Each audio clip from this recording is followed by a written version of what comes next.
धरती के एक सिरे पर बसा था एक छोटा सा मगर बेहद खूबसूरत गांव। दिन निकलते ही लोग मेहनत में डूब जाते। सुबह सूरज की रोशनी हर आंगन को चमका देती। हर घर, हर मोड़ जैसे अपनी एक अलग कहानी चुपचाप संजोए खड़ा हो। जैसे ही सूरज ढलता, गांव वाले अपने घरों में घुस जाते, क्योंकि कहते हैं गांव के पीछे एक सुनसान वीराना है जहां दो भूतनियाँ रहती हैं।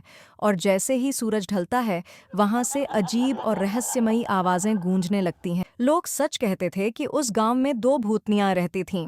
पहली भूतनी का नाम सुनीता था और दूसरी भूतनी का नाम पुनीता था। हर दिन सुबह से शाम तक वे दोनों लड़ती रहती थीं, सिर्फ अपनी सुंदरता के कारण। सुनीता सोचती थी, आहा, मैं कितनी सुंदर हूँ, कोई भी मुझसे खूबसूरत नहीं। इसी बीच पुनीता भी कहती थी, नहीं, मैं सबसे सुंदर हूँ, मैं ही असली रानी हूँ। और बस दिन भर वही बहस, वही झगड़ा। हर दिन वे अपनी खूबसूरती के लिए टकराते। उन्होंने सोचा कि अब बस हमें गांव के लोगों से ही पूछना चाहिए कि कौन सुंदर है। आखिरकार उन्होंने कहा, चलो गांव चलते हैं। वे गांव की सड़क पर जा रही थीं और रास्ते में भी लड़ती रहीं। पुनीता कहती है, देखना मैं ही जीतूंगी। सुनीता कहती है, नहीं। गांव में कोई नहीं था, बाहर बस राहुल अकेला खेल रहा था।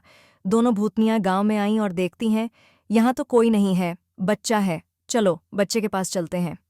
राहुल मुस्कुराते हुए हाथ हिलाता है और बोलता है, हेलो भूतनी आंटी, हेलो भूतनी आंटी। फिर पूछता है, आप लोग कहाँ जा रही हैं? हम यहाँ अपने एक सवाल का जवाब लेने आए हैं। ज्यादा समय मत लगाओ, जल्दी उत्तर दो। अगर सच नहीं बताया तो याद रखना, हम तुम्हें खा जाएंगे। मैं जवाब दूंगा जब आप मेरी यह शर्त मानेंगे कि जवाब मिलने के बाद आप इस गांव में दोबारा कभी नहीं आएंगे। ठीक है, हमें तुम्हारी शर्त मंजूर है। हम वादा करते हैं कि जवाब मिलने के बाद हम इस गांव में दोबारा नहीं आएंगे।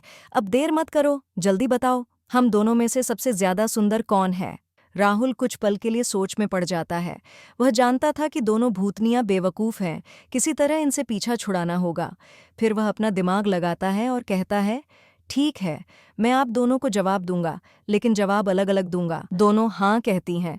सुनीता जाकर पेड़ के नीचे बैठ जाती है। तभी राहुल पुनीता से धीरे से कहता है, आप दोनों में से आप ज्यादा सुंदर हैं, लेकिन यह बात उनको पता नहीं चलनी चाहिए।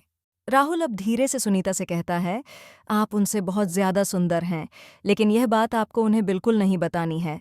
दोनों ये जवाब सुनकर खुश हो जाती है और मन में मुस्कुराते हुए चली जाती हैं। राहुल अपनी बुद्धिमानी पर मन ही मन खुश होता है। सुबह होने पर राहुल यह बात गांव वालों को बताता है। गांव वाले राहुल की बुद्धिमानी से खुश होकर नाचने लगते हैं। अब सब लोग शाम में भी बिना किसी डर के बाहर निकलते थे।